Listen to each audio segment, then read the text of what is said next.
Di sini saya akan menjelaskan tentang perkembangan IT. Di mana perkembangan IT ini saya sudah mempersiapkan di PowerPoint dan saya akan menjelaskannya sebagai tugas aplikasi perkantoran.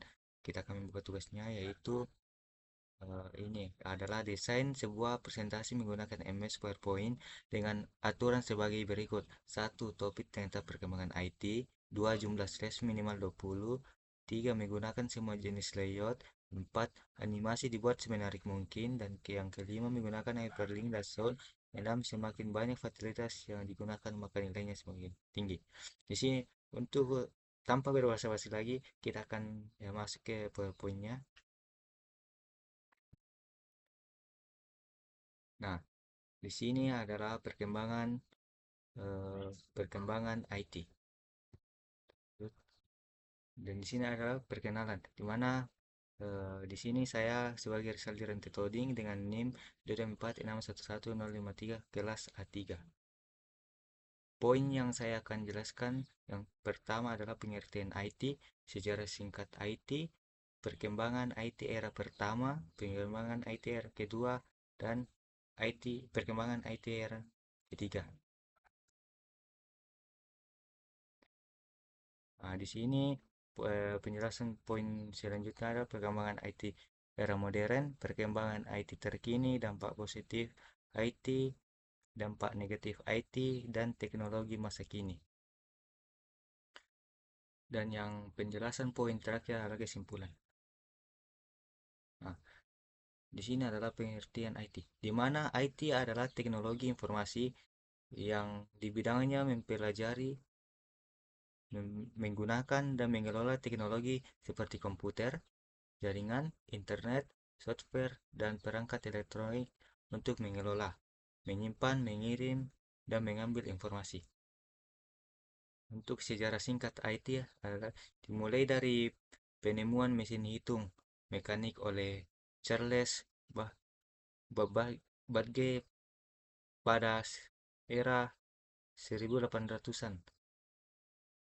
Dan yang kedua adalah tahun 1940-an muncul komputer elektronik pertama yaitu ENIAC.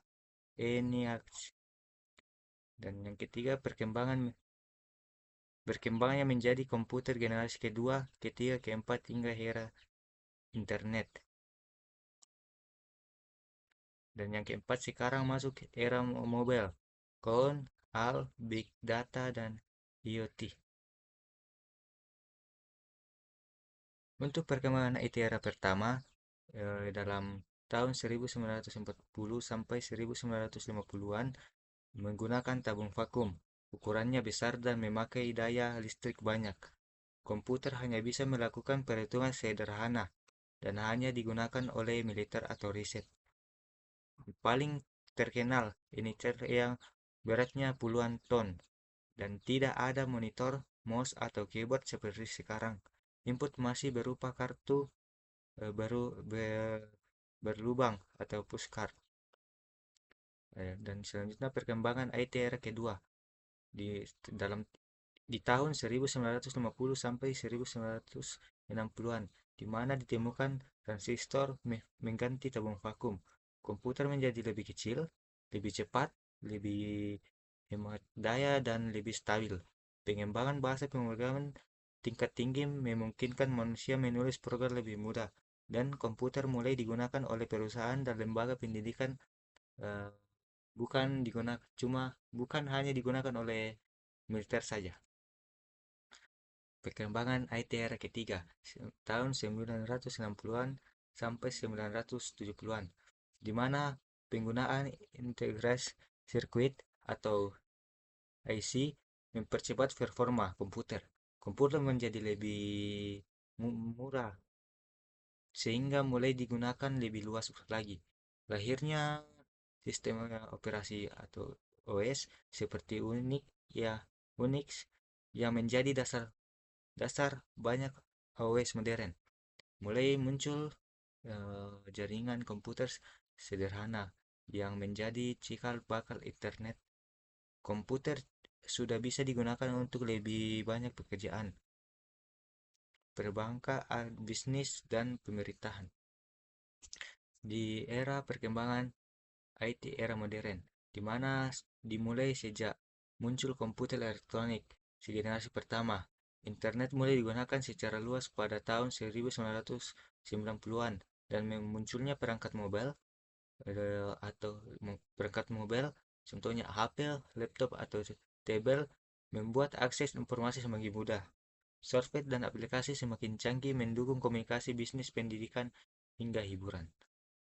Ya, perkembangan IT terkini, di mana internet atau AI semakin banyak dipakai dalam kehidupan sehari-hari. Computing memungkinkan penyimpanan data tanpa terbatas, dan Internet of Things atau IoT mengubah berbagai perangkat ke internet, yaitu CCTV, smartphone, smart dan dan dan cyber security. Berkembangnya untuk melindungi data dari kejahatan digital.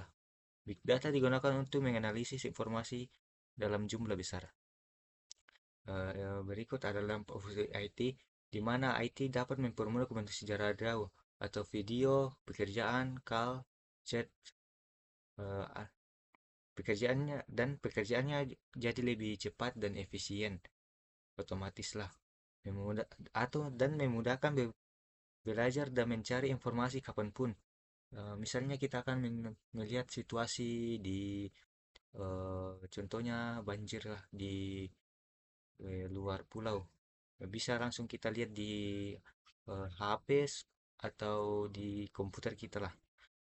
Dan di sini dapat meningkatkan peluang kerja di bidang teknologi, bisnis, dan jadi lebih berkembang karena pemasaran online.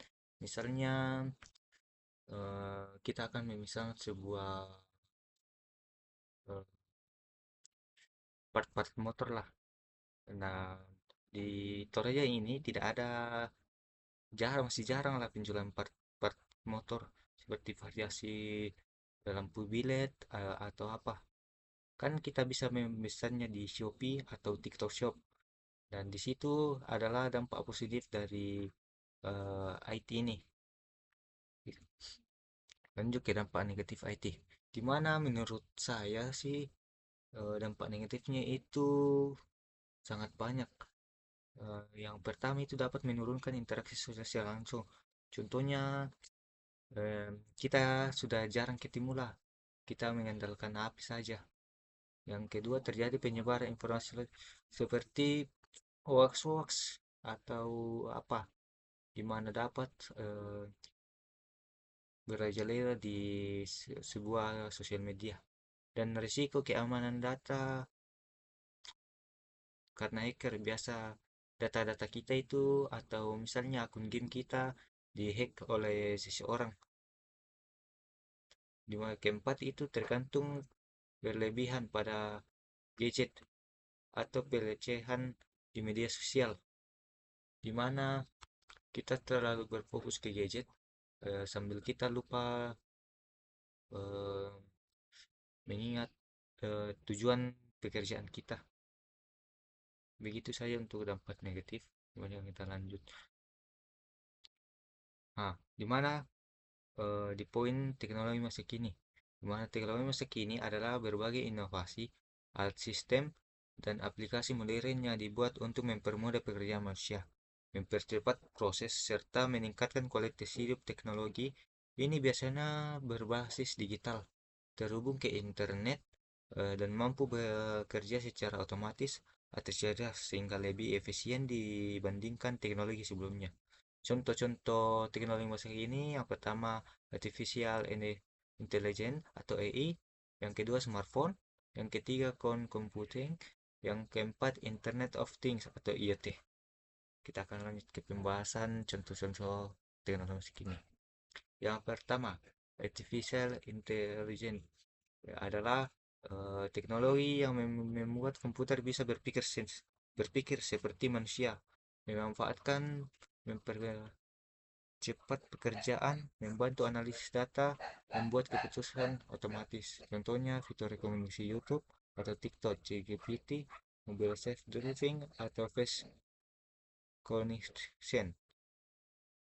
Yang kedua adalah smartphone adalah teknologi pintar yang bisa digunakan untuk banyak hal, bukan cuma menelpon. Fungsi antara lain internet dan media sosial, karena kamera, foto dan video, aplikasi belajar, ke aplikasi kerja dan hiburan. Smartphone memudahkan komunikasi dan aktivitas sehari-hari. Lanjut ke cloud computing, di mana cloud computing adalah teknologi penyimpanan dan pengolahan data lewat internet, bukan di perangkat sendiri. Contohnya Google Drive, yaitu data bisa diakses kapan saja dan di mana saja selama ada internet. Selanjutnya, Internet of Things atau IoT. IoT adalah teknologi yang membuat perangkat saling terhubung lewat internet. Contohnya lampu pintar, CCTV, atau online smart. IoT membuat perangkat bisa dikontrol dan dipantau dari jarak jauh. Kesimpulan, perkembangan teknologi informasi semakin pesat dan sangat berpengaruh dalam kehidupan sehari-hari. Teknologi seperti AI, smartphone, cloud computing, dan Internet of Things membuat pekerjaan menjadi lebih cepat, komunikasi lebih mudah, serta akses informasi makin luas. IoT juga membantu meningkatkan efisien di bagian bidang seperti pendidikan, bisnis, dan kesehatan. Dengan perkembangan ini, manusia dituntut untuk terus belajar dan beradaptasi agar dapat memanfaatkan teknologi secara bijak dan optimal. Sekian dari hasil penjelasan tentang pengembangan IT. Jika ada kesalahan kata atau eh, hal yang tidak berkenan, mohon dimaafkan. Sekian dan terima kasih. Dan next lanjut ke video berikutnya. Dadah.